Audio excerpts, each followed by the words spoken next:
Okay. Has that done anything? Oh, cool. Okay. Right. Let's see if everything is working correctly. Quick preamble before I get going. Right. Making sure everything is a-okay. And I should be there. Right, I shall do the customary social media post and share around, just to be sure that we can get the relevant people in as we normally do. And this is exactly why an organised man such as myself filibusts. Check the microphone. Yep. Hopefully everyone will still hear me fine. Yep. Cool. Okay, let me just find the right channels.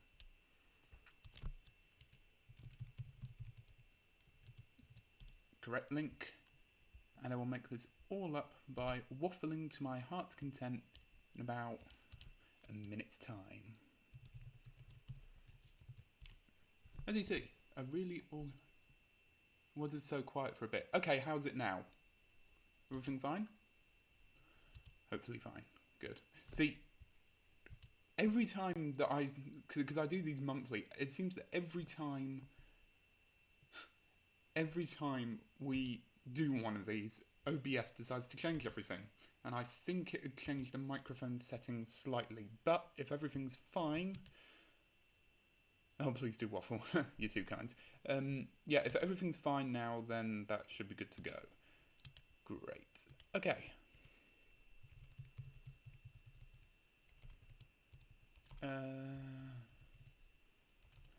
See, this would be me spelling writing with an O.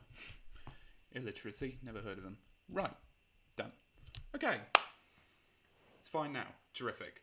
Hello everyone, and welcome to another of our little streams. Thankfully managed to get this one up and running properly. Okay, so the reason why we didn't have one end of May last time was basically a few things came up, a few personal things, and I think everyone, basically, I think people wouldn't be against me holding off on one of these for a week if it meant I just needed to make sure a friend of mine was okay. And I think they are, so, you know, that's good. And I thought, well, two in June, why not? But of course that means that as per the title, that meant that missed my birthday stream, so we'll make up for it on this one. And if we think back to this time last month, I was still 24, which is a scary, scary thought. But had a terrific day, which was great. Was a normal day at work, and then we went out to a local pub.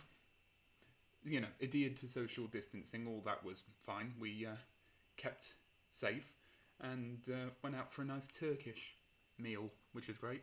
And my haul was, I do have some of it here in fact, my first autobiography, which was of a comedian I quite enjoy, the first 2 seasons of the anime D Grey Man, I've got on my phone so I don't forget, Doctor Who The Invasion, the second part of the anime Ancient Magus Bride, a little mini All Might, because I'm a dork and he's a dork, we're made for each other. And probably the biggest one was the complete set of Twin Peaks, which you can tell by having a lovely picture of Laura Palmer's dead face on the cover. Thanks, Link. I didn't need to sleep tonight. This one was hard to find as well because it has the prequel film Fire Walk With Me and the 19 minutes of deleted scenes, which makes the Snyder Cut even more baffling when you think that even Link struggled to get his out.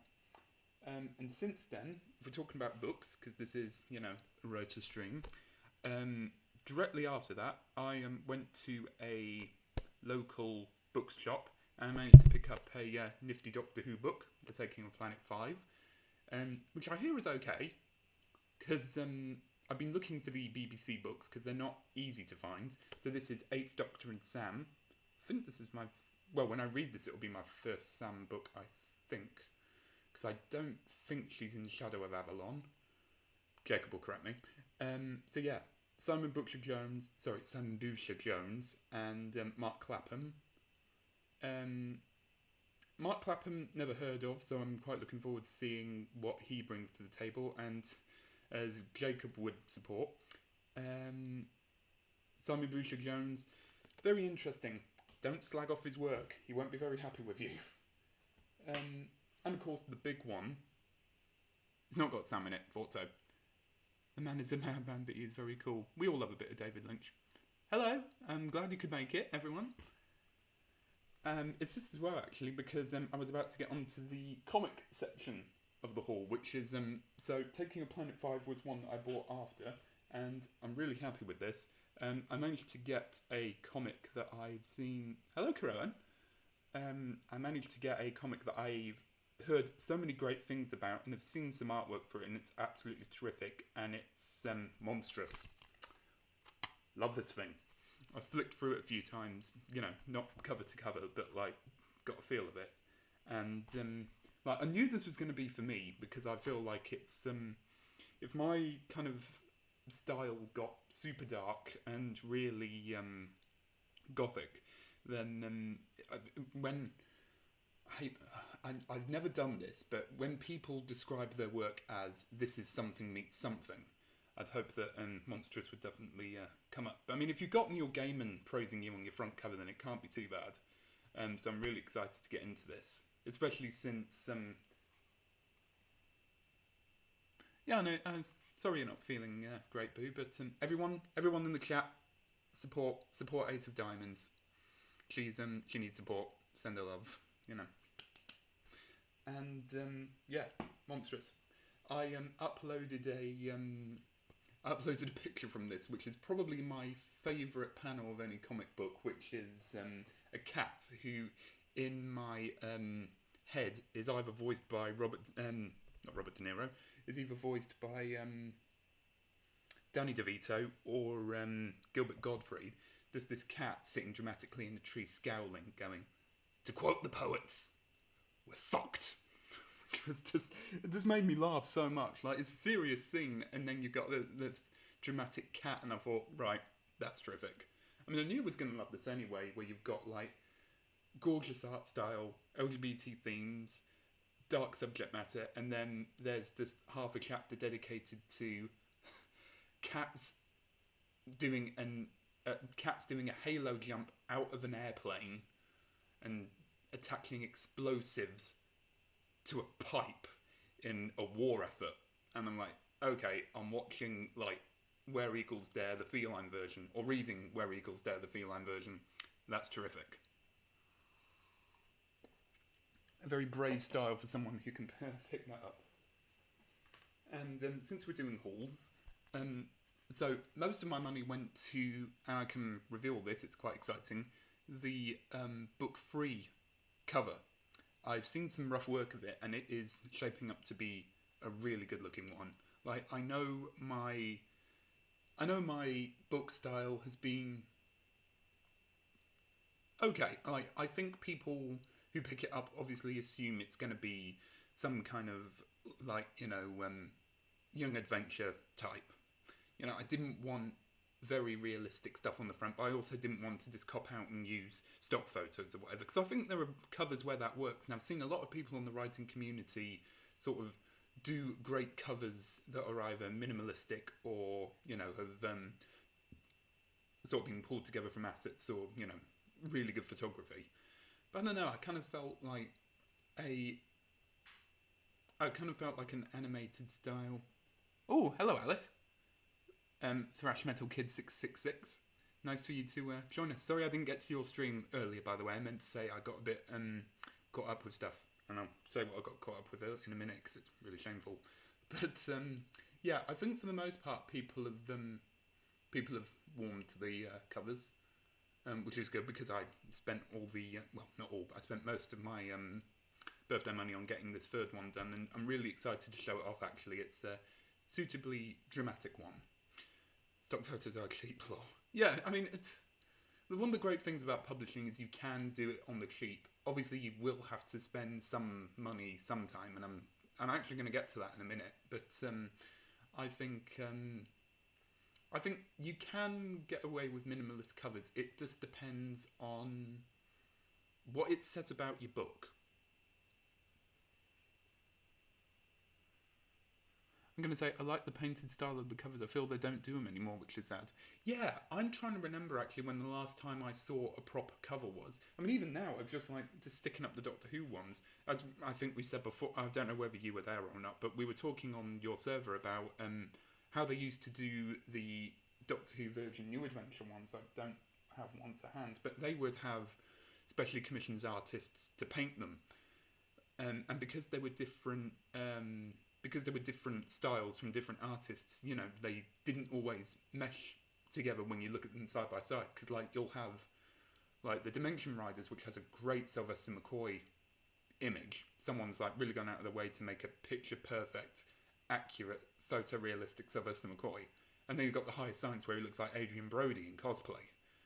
And if anyone Googles Christmas on a Rational Planet cover, you'll see a quite nice looking one of some devils on a tiki pole with a church in the background, with these locals all surrounding it and looking very dramatic. Or you could see a version of a very bad looking mechanical hand holding a crystal ball with Sylvester McCoy, quotes, ridiculously large nose in a big sphere. It's not good. And that was, I think, the only one that they've shown to be rejected. But even then, when they don't get it right, you can at least see the effort on the front covers. And in the BBC ones, it's just like, okay, let's do a bit of Photoshop. If they do put faces on them, then you know they're off the BBC website. Like, occasionally fantasy gets good painted stuff, but it seems either photoshopped or minimalist today. Brandon Sanderson at least gets some great covers. Ooh, I'll have to look him up actually, I'm not too familiar with his work. Sunny, I'm going to spend too much money on Edgewater. To be fair, by the time you've got, like, editor, and again I'm going to talk about this soon, but whether you got editor, cover, you know, you'll have to spend a bit just to get some proof copies so you can, like, have the book in hand, so you can, like, flick through it, see if everything looks good on the page, and then set it to publish. So it's not a free process by any means, but I was listening to Nathaniel, aka Council of Geeks, talk about, I think it was their current book, which is out. Go and check it out. Yeah, they were talking about the fact that their ISBN number cost about $100, whereas Amazon will do it for free. Now, I don't know if their current book was self-published or if that was the previous one. I really should be more read up on these things. But yeah, the whole process of like bringing a book to print is via KDP just so much cheaper. Like the fact that for the most part Amazon will only really ask you for the amount of money it takes to print it, and whatever else they decide to add on top, you can't really complain, especially if you don't want to go down the whole traditional publishing route, which as I've said many times before, not for me. But yeah, so before I forget, the final one, since I know we've got some musical fans in, the final thing that I got was this.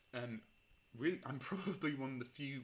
I'm probably one of the few English people gushing about this online who doesn't come from the Netherlands, but it's this wonderful musical, Soldier of Orange, which is a production from the Netherlands. So I managed to get this on eBay, which is the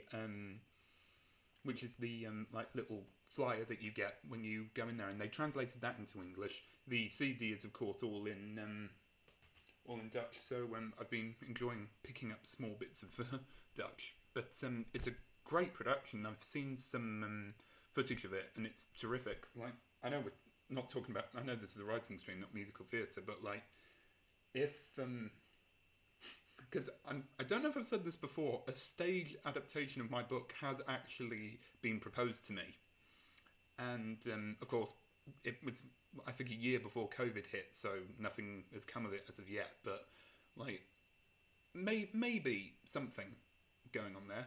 I can say what it is. The drama production that I was previously involved in, and hopefully still will be pre-COVID, the woman that runs that used to be my drama teacher, and I know for a fact she's bought at least my first book, and she was briefly talking to me about, well, do you think this could work as a stage play? And I'm like, well, with lots of chunks cut out. We could potentially, so it will be interesting if that ever happens. But I tell you, Soldier of Orange staging, I think anyone who wants to have their work adapted or see anything on stage would love it, because it is a 360 stage where all the sets are built into it, and then the audience rotates on a turntable, and you've got these massive sets all built in, and then if you're like, okay, well, we need to go from the office to the club, the stage will rotate, and then the actors will walk across the 360 to get from one bit to the other.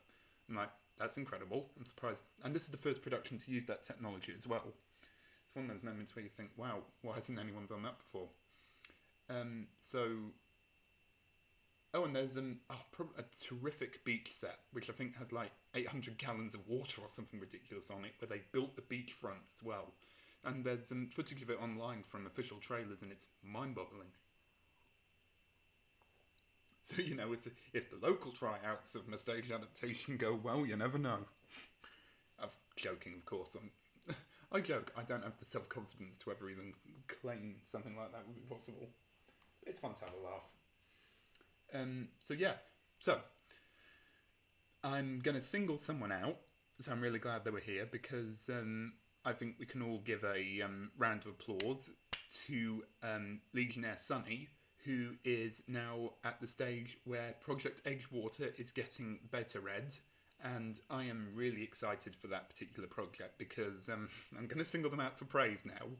And Edgewater has been, because I've been reading it as the edits have been going on, and I think it is, without exaggeration, one of the best books I've ever read.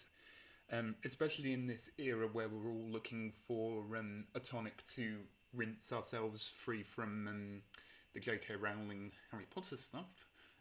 Edgewater is a perfect alternative. Magic School, yes.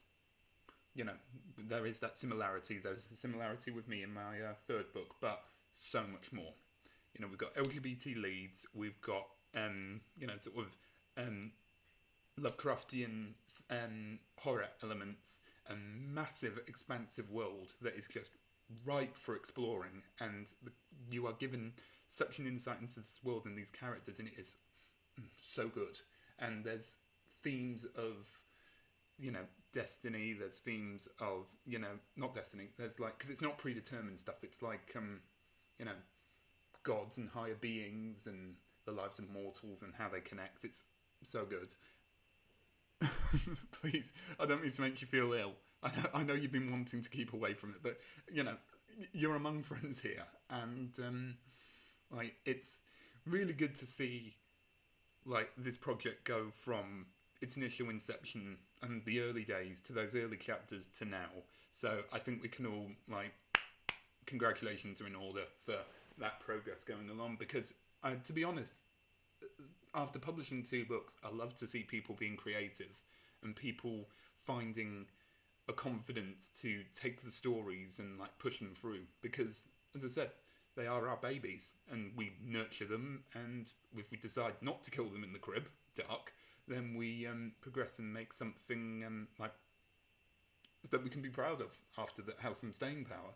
So yeah, I think we can all really give our support there. Looking forward to it eventually coming out, and I will be first person to purchase, and definitely won't be the last, because I'll don't worry, I'll bully people into buying a copy. No, I won't. I'll be nice about it. So yeah, and as I said, it is such a great time to do it now, where Amazon have as I keep saying, we can nitpick them. We can have some serious criticisms about how they run things, but until there's a better service, KDP is the best way forward, especially for young creators or inexperienced creators. Well, young, that could be any age really. Anyone just wanting to tell a story and release their stuff, it's the perfect time. Because the great thing is that, you've got the social media input, you've got the communities. So it's great because I don't think there's ever any sense of competition between authors, which is great. You know, you don't want to be trying to outdo anyone, which is why whenever anyone says like I want to be the next this person, don't be, because to be honest, likelihood is if you're self-publishing, and Amazon got into a lot of trouble for really mishandling this particular fact, but Amazon kind of made a post saying if you're self-published, your chance of being like a big author is like 1,000,000 to 1, and that deflated a lot of people until they realised that like what they consider big author is people that are selling thousands of copies a week, and the only people that have managed to do that are self-published are either incredibly lucky, got a humongous following, or are probably celebrities. And I was actually talking to a mutual of mine on one of their streams, and they said, and we got into the topic of celebrity books. Oh God, there are a few good ones, but very quickly I'm reminded of Fahrenheit 457, where Cyril Cusack's character is going through all the books and has got to the autobiographies, and he said, you know, for the first one, they probably want to get their thoughts down, but after the fourth and fifth one, they're just absolutely milking it. If Fahrenheit 457 actually used that kind of language, it would be more accessible. So yeah, as I said, there's not a better time than now to publish. And on that note, I might as well actually reveal my current progress with book 3, and it's coming along. It's definitely coming along. I am on chapter 6, from near the end of chapter 6 at the moment, and I've been in a bit of a. I'm glad actually I can say this on stream. I've been in a little bit of a back and forth with myself regarding the pacing. Now, I've been showing this to my mum, who's my unofficial editor, and she's said that the pacing seems okay so far, but because books 1 and 2 take a very sort of mundane setting and then include the magic realms, you know, the setting is like based in England, and you know, sort of occasionally drifts over to the magic side, but for the most part you sort of remain in a grounded world. Then in the third one, you're taking out of that grounded world and go into a fantasy world. So you've completely like changed the setting. So I would hope that the longer page length will help to sort of make you familiar with the world. Because as we said from when we did the talk about world building, if you're creating a new world, then you kind of want to obviously not go into detail, like give pages upon pages of exposition. You know, we don't need to know the ins and outs of the financial situation, but we kind of feel like we kind of do need to feel a sense of connection. And I think it will probably take time to give the reader a kind of sense of connection with a world that they don't have much reference to. So I would hope that the length that I'm at so far, which is like... Unfortunately, something's come up, so got a dash. Okay, and you enjoy the rest of your Pride too. Have a great one. Oh yeah, I might as well address this. Oh, and they got their start in traditional publishing and shifted to self-publishing. A lot of books aren't even written by... No, I know a few ghostwriters as well on Twitter, and probably isn't very unenviable having to write these books for people and get very little credit for it.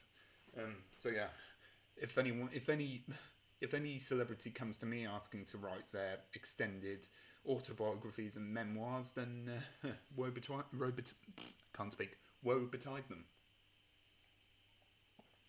But yeah, as I said, when it comes to fantasy worlds, I hope that taking time to establish everything should pay off well in the long run. And I think I'm reaching an okay balance where it isn't too rambly. So yeah, that's good. So where are we at the moment?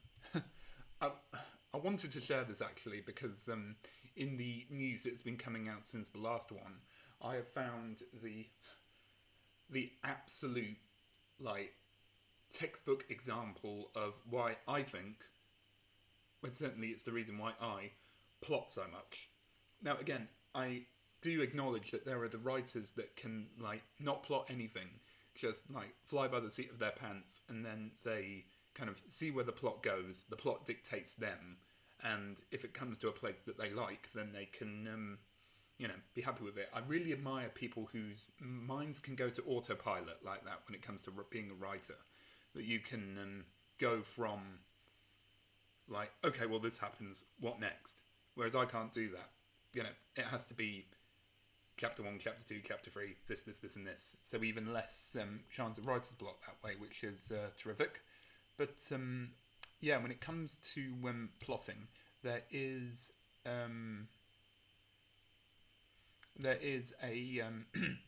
good example of what... I mean, this is in movies, so it's not writing, but you can use the exact same... reasoning. And it is... something that J.J. Abrams revealed, which is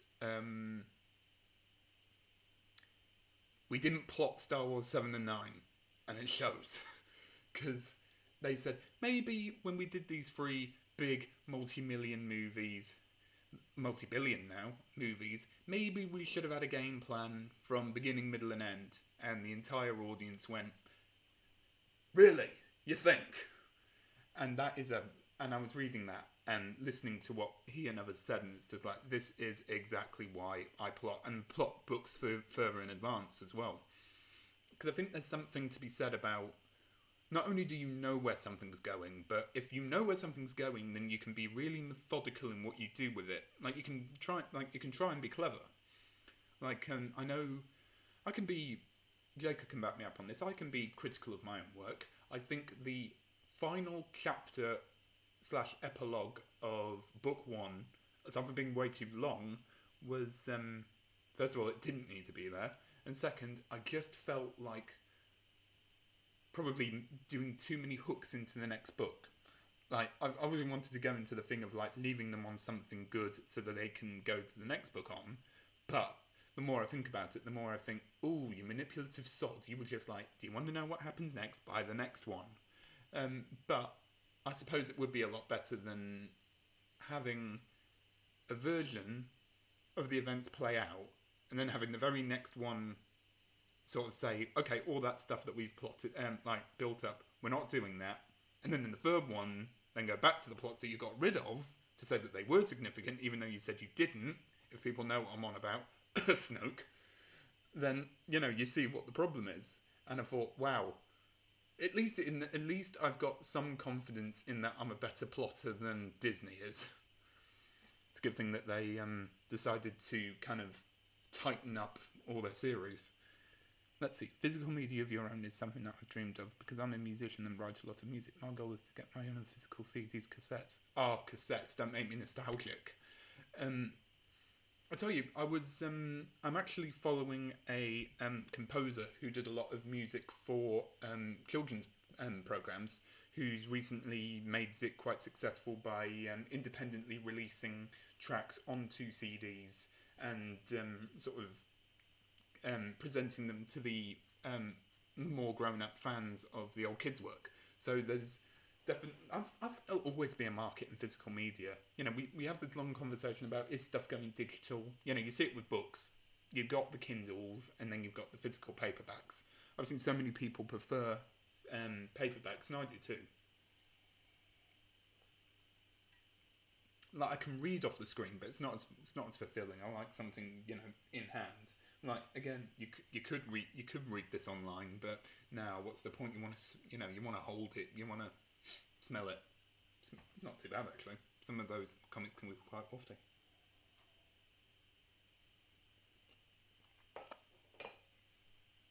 So yeah, I think... Oh, actually... Remind me, Alice, to look this up, because I think Amazon do some kind of self-published music thing as well. I'm not quite sure. It might be Amazon, it might be someone else, but they might do physical media, so do remind me to look this up after the stream, and I'll have something for you then. I just want to write until I come up with something. It took a long thought. So many next book is plotting the heck out of it. I had so many drafts.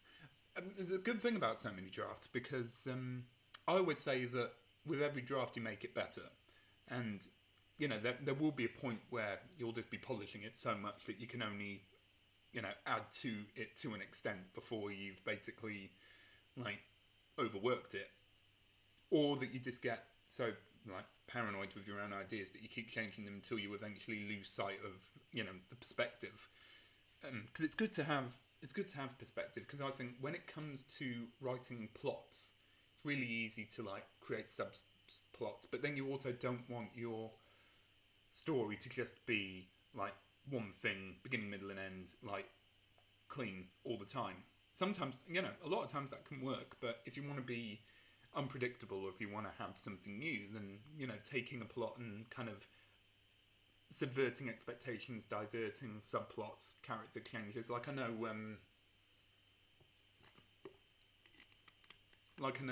in Edgewater's case, there's flashbacks and changes of character perspective and unreliable narrators, which is really fun. The idea of seeing a world through the eyes of someone who is both themselves and also struggling with identity as well. Someone else being in there. No spoilers. Terrific way of presenting an unreliable narrator, which again would really set the work out from the crowd. As I said, there's no original ideas anymore, but there is always going to be unique combos or unique takes on those unoriginal ideas. Because, magic schools existed before Harry Potter. The wonderful world of wizardry has been around for hundreds and hundreds of years in the way that, we think of it in the conventional sense. So it's how you take that, do you do modern? Do you do fantasy, like old fantasy? Do you set it in our world? Do you do like an alternate universe? It's like so many options. So it's nice to see how writers will take those options and run with them, basically. You see my first draft, it's wild. I mean, to be fair, mine is too. I can spoil this. I can say that book 3 originally there was an emphasis. There was quite a bit of people getting sold and vivisected on, and Gabby dying at the end, that I decided, okay, let's not get too ahead of ourselves. You're clearly listening to too much Blood Brothers.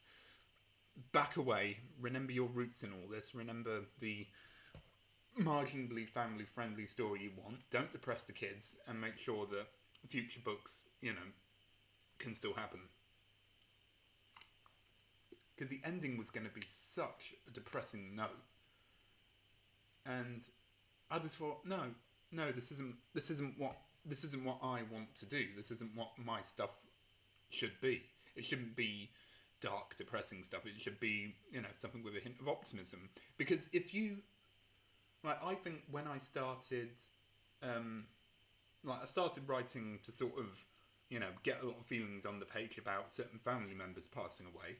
And I thought, no, if you've ended it on a pessimistic note or a downbeat note, then you're kind of defeating the point, really. Like, this whole thing is supposed to be like an optimistic note of, yes, bad things can happen and we can lose people, but the people around us kind of like come together and support us.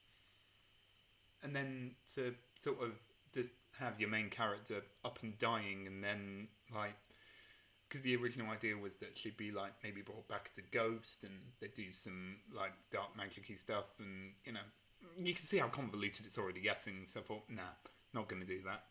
And as everyone knows, I've got a very stern stance on killing off characters. I generally avoid it. It's my thing. Like, I think that killing off a character is ending their story. Like, obviously, it's ending their story, but is there more to give on that character story? Or were they just there to be killed off? Because that kind of makes it sound almost hollow, in a way. I'm trying to think of examples I would say that the Red Wedding in Game of Thrones, you spend all this time with these characters and then, boom, dead. There goes Robb Stark, there goes Catelyn Stark, dead. All very quick, all very, dark. But, it's a shocking end, but is it satisfying? Some people might say yes, personally, I mean, as a writer, my stance on the thing is, why would I kill off characters when I can make them suffer more? Because we, as writers, are horrible like that. I think everyone who's written here can attest to that. Any character that we create, we just want to torture. That's pretty much been the Eighth Doctor run of BBC Doctor Who novels. Let's take this optimistic character and then, over the course of however many books, break his soul numerous times, give him amnesia, break his soul again. Fun. So, I'm of the opinion that if you can make it, especially like, my villain character doesn't die in book 2, and I can say this, that she doesn't die in book 3 either, and my aunt is actually reading it. Oh, hold on. I gotta go now. It was fun for a bit. I hope to have a great stream. See you. Okay, thank you. Thank you for stopping by. And yeah, I'll definitely keep you informed for the next one and what we also discussed. So yeah, thank you for stopping by. Now where was I? Yeah, so my aunt who was reading said, "Oh, this was great. Can you tell me that the villain dies?" And I said, "No, I can't, because she's got so much more suffering to do." And I like the idea of like having a villain who progressively just gets more and more desperate by just having everything go wrong. It's nice to have that not happen to the protagonist, because you make a desperate villain out of that, and they are far more unpredictable and scary, I think. Like, the less in control they are, the better.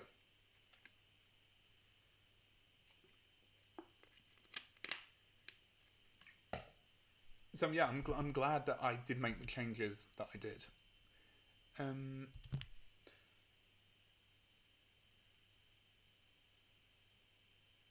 My bad guys will probably die. Yeah, I mean, if you sort of got to wonder, like, what a villain's death will bring to the main characters. Well, and if it brings them, if this had been a villain that's like been on them for years or months or however, and it's just so unpleasant, then I think you can get a great, like, I don't kill off villains because that's me, but I am, well, to be fair, I do kill off villains, but depends on how emotionally complex they are. Like, if they're there to be obstacles, then I think, like, just obstacles, I think you can feel safe that you can kill them off. And I think, like, for a reader, the sense of elation of a character just getting, of a villain just getting offed can be very, very satisfying. I know that when, again, I'm going back to Game of Thrones, I punched the air when Littlefinger got killed. Because that was a character who you hated from day one, and this was like season 6, 7, 6, something like that. Yeah, like, they've been there all this time, and you just hate them. And even if it's not a particularly satisfying death, like dead, then you can still get a great amount of satisfaction just from their demise. Just knowing that they're not going to be there anymore to cause trouble. It's just like, dead, gone, yay. But one will suffer greatly before death. Even more satisfying. I feel like as authors, you've got a duty to sort of get an engagement out of someone, to be like, okay, well, you're reading this, you know, whether it would be just escapism or you want to challenge ideas or whatever. If you are presenting something to them that they can engage with, then you kind of want, I think a reader would kind of want payoff for that engagement, if that makes sense. So if you're presenting this awful villain and then building up to their death, and it's a really satisfying death, then that is going to be a great relief for an audience. What is the worst type of OC you have ever encountered, if applicable? Now, if you think I'm going to say self-insert, you're wrong, because I think a big community has to stick up their ass about self-inserts, and they need to realise that a lot of great literary works have self-insert characters in them. You'll see a lot of times of people putting in a lot of themselves into characters, and even just straight up inserting themselves. A lot of great literature, like classic literature, does this as well, especially in sort of pre-60s sci-fi. And a lot of psychological stuff will have, like, the author basically inserting themselves into the story. So I think all the people that really hound on others for having self-inserts need to like step back, chill, and then acknowledge that it's not a bad thing. The only time that it would be a bad thing, I think, is the Mary Sue aspect, which is a thing that I think gets, and I've said this before, this gets way overused. Like, is it a Mary Sue or is it just a weak character? Well, not weak, because the definition of Mary Sue is a person who can do everything. People love to, and I keep bringing back Star Wars, people bring up Rey a lot, or Captain Marvel, and I'm like, is it Mary Sue though? I don't know, because they have enough personal, like, motivation and angst to make sure that they aren't, like, the most perfect person in the planet. So it's not, you know, it's a pointless debate to try and have. But when it comes to what's the worst type of OC you've encountered, I suppose it might have to be those. It might have to be one of those like overpowered reader inserts, because that isn't like. There's nothing wrong with having a self-insert character who is stronger than you are, because I think that kind of falls under a kind of level of wish fulfillment, which can be quite therapeutic. But I think if you're like, okay, here's my character, here's God, then, you know, you might.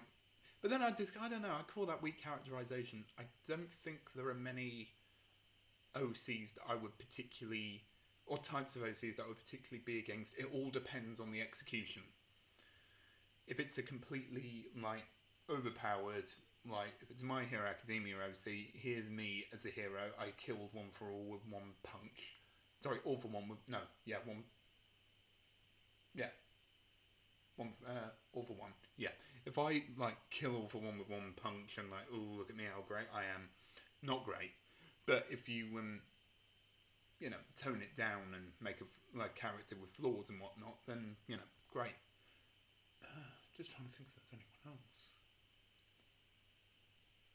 else. No, I think I'm very relaxed with people's OCs.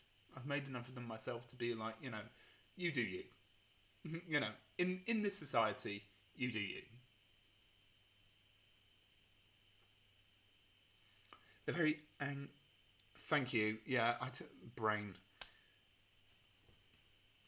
Not the power he has. The Darth Vader looking bugger with no face. So we're all on the same page.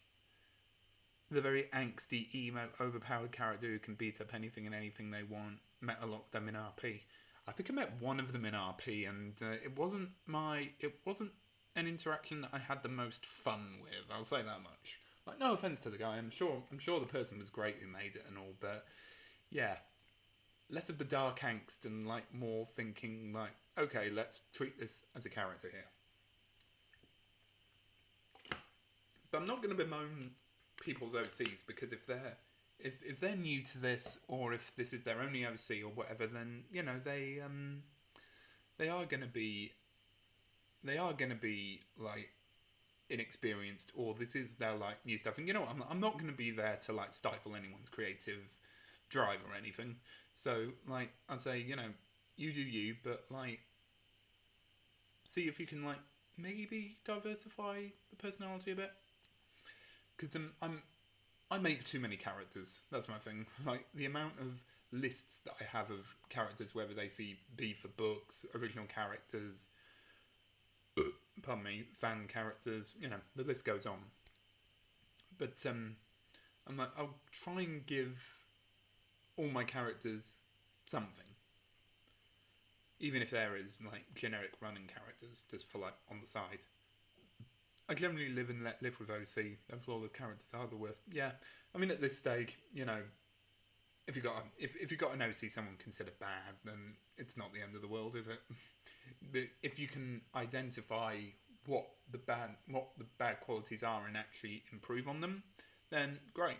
You know, you've got a good. And again, there's a lot of our peers out there that would make killer novelists, considering the amount that they turn out. So all the people that bemoan our peers, step down. I'd like to see you try and turn out a book between partners every day, like I did in peak and then like peak RPing.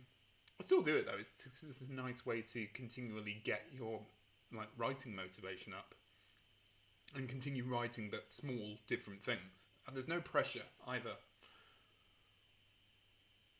Or the vampires who started personal drama. Oh God. We don't want to think about.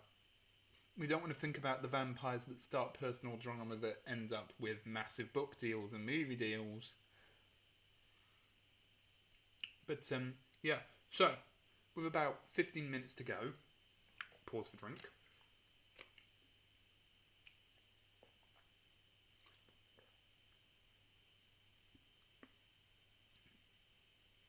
I don't really hate the OCs. It's usually the person behind them.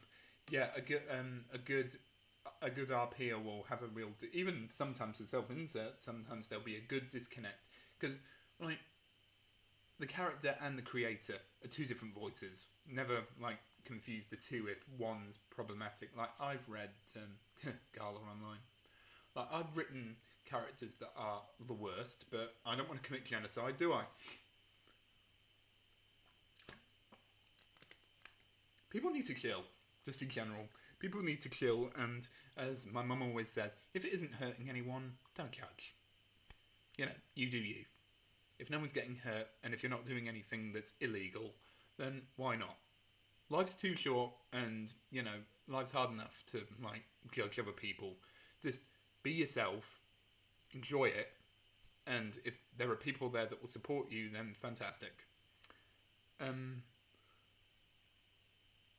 So about less than 15 minutes to go. I haven't mentioned this yet. Pride Month, yay!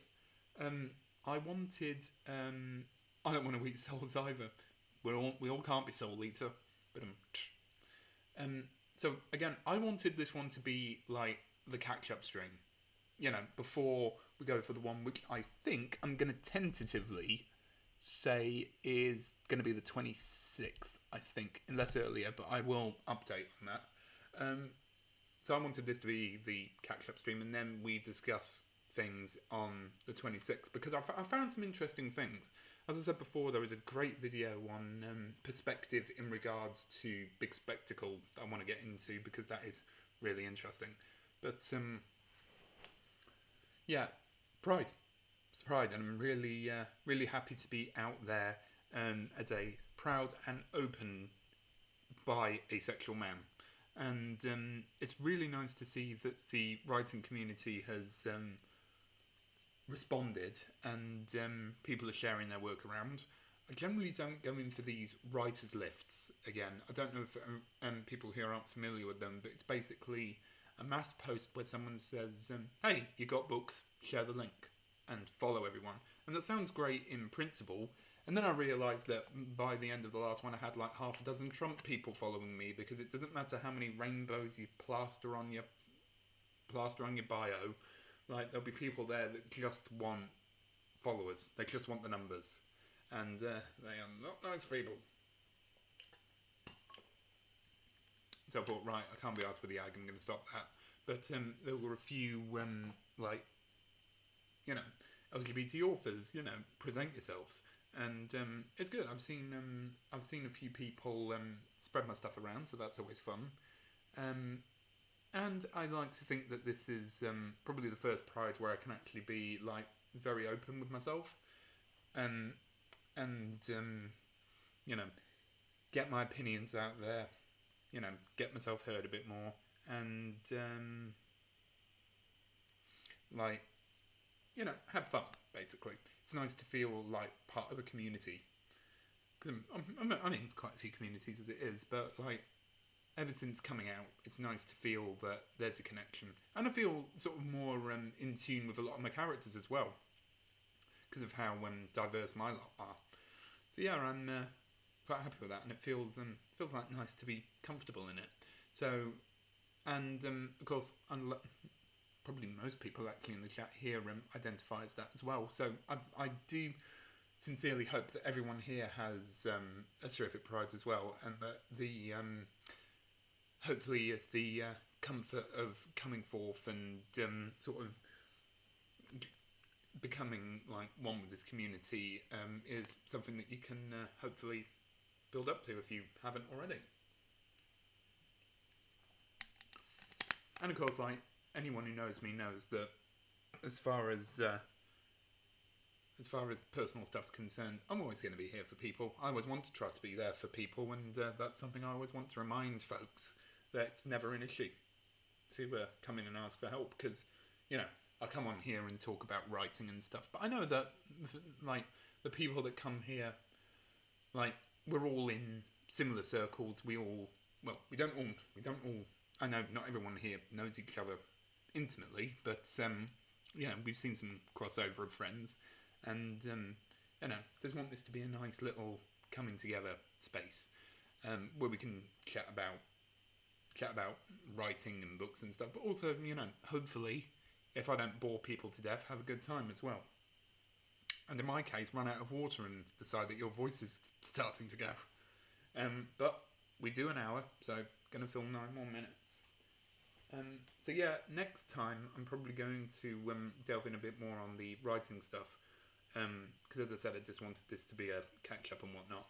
And obviously to wish people a happy Pride now that that's happening. Yay. And I will definitely keep folks in the loop about the next ones and updates. I'm a hermit. No, you're not. You're great. And hopefully as well have a bit of update on writing in general, because it's going all right. I'm kind of like in between a few projects, because I was actually asked if I would write for a charity book series. I'm not going to say what yet, but it was going to be it's going to be short stories, and I will still hold them onto that. But I said that I've got probably a few too many projects to be able to dedicate to this, which is why I'm not doing the Doctor Who short trips collection, because you can submit a story to that. And if people don't know what it is, someone who worked for Big Finish, Paul Spraggs, passed away, and he was a big supporter of finding new talent and getting people involved. So he passed away, and they decided that in honour of him, probably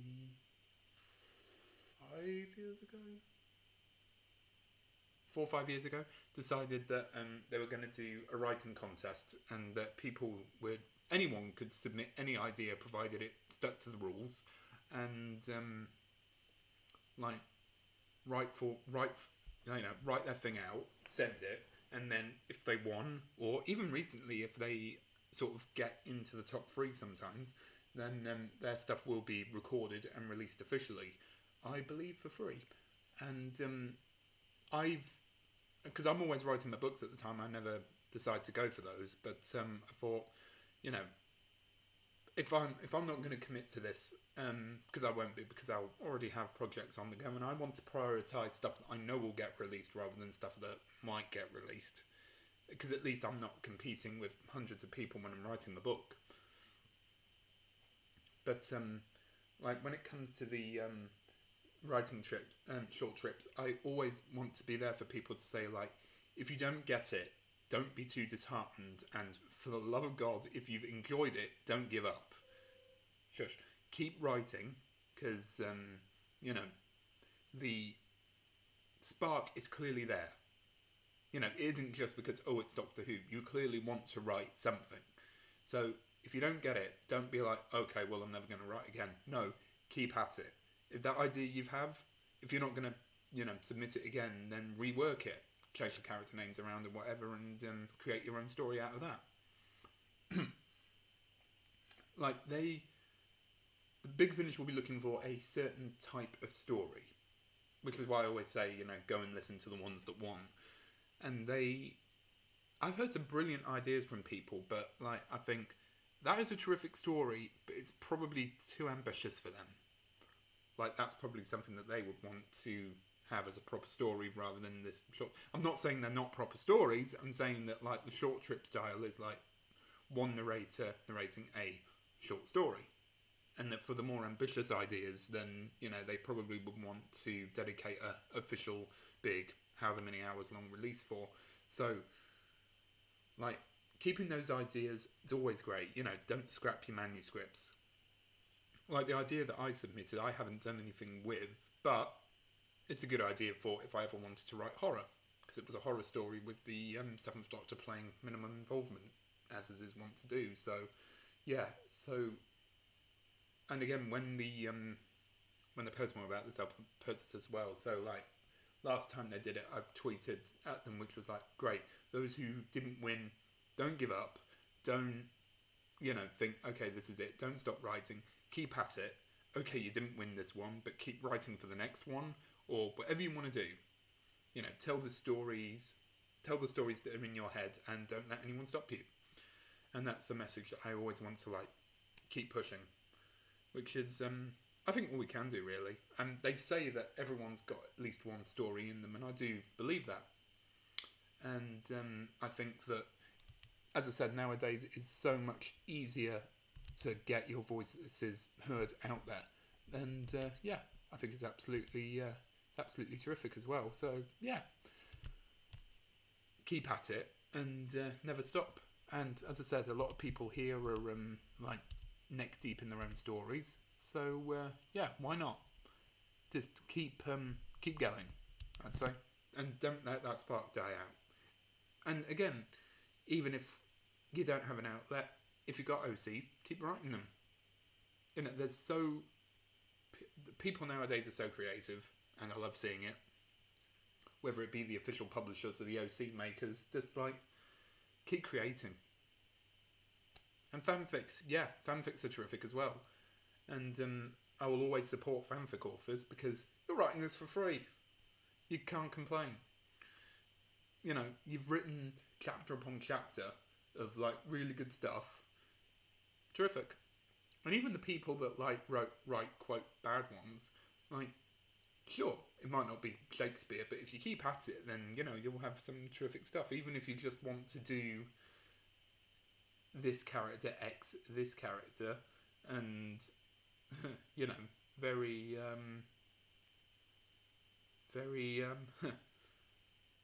slashy, not safe for work stuff. You get your start somewhere, and it doesn't matter where you want to take it from there. If you want to keep doing that, if you want to publish, whatever, you get your start somewhere. Don't kill creativity. That's the one wish I hope people would learn not to do.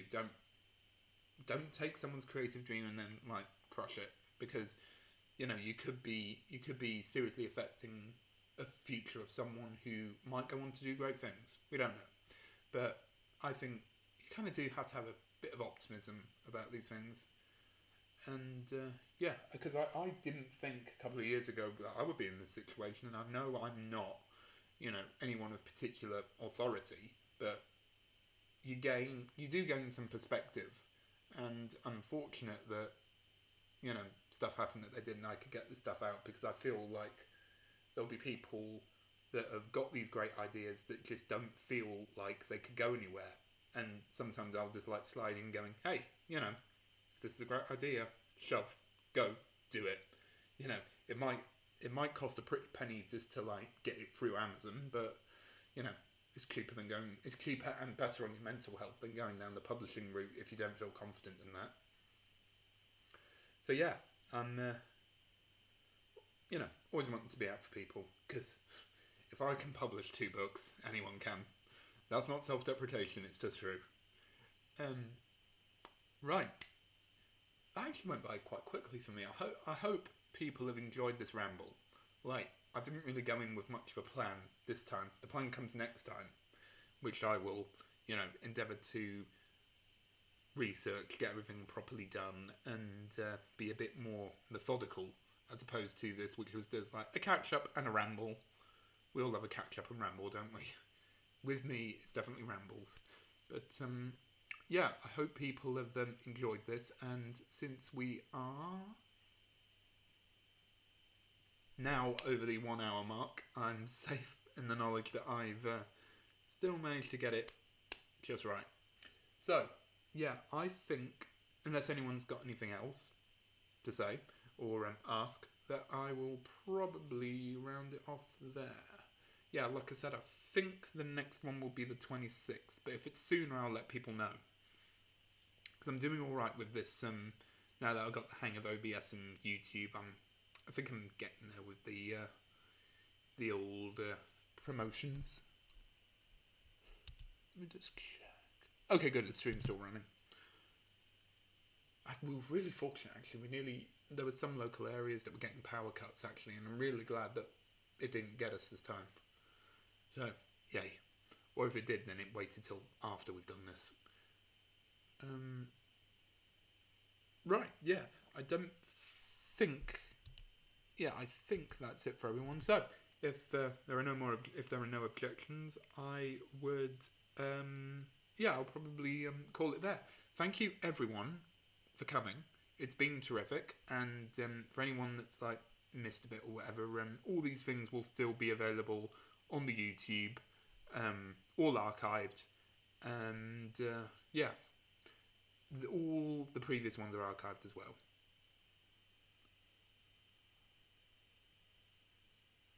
Shout out to Sodom and Gomorrah. That's different. Shout out to Sodom and Gomorrah, I guess.